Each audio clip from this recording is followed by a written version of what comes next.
Истражување со кое се утврдува колку учениците од средните училишта во Тетово биле консултирани и подготвени за неговото воведување, спроведе Младинскиот образовен форум. Од таму велат дека резултатите од анализата говорат за сериозни технички пропусти, законски прекршувања и недоследности.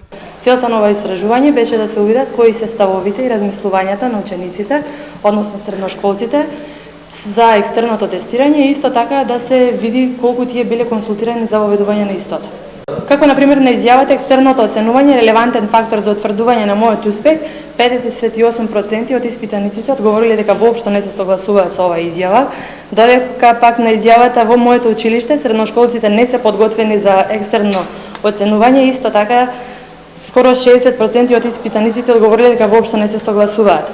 Најинтересно беше тоа што на изјавата екстерното ми предизвикува повеќе стрес од другите тестови. 59,31% целосно се согласуваат со оваа изјава, додека пак 12,61% делно се согласуваат со оваа изјава.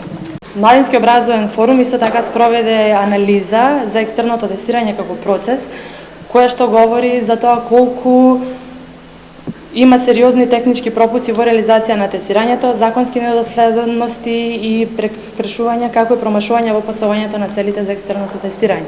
Значи, целта на оваа јавна дебата е да ги запознаеме средношколците за можноста како тие можат да поднесат приговор доколку смета дека се незадоволни од резултатите кои што ќе ги добијат на екстерните тестирања, а кои што секако ќе влијаат врз нивната оценка.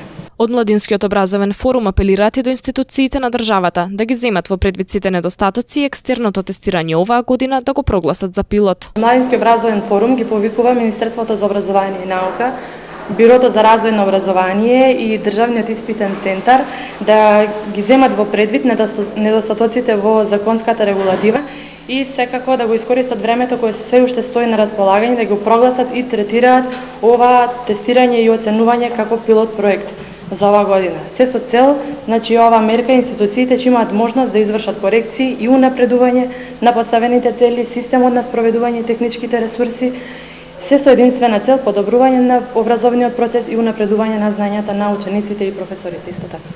Во истражувањето биле вклучени 371 испитаник. Резултатите покажуваат дека околу 60% од средношколците не се согласуваат со изјавата дека екстерното тестирање е релевантен фактор за утврдување на нивниот успех.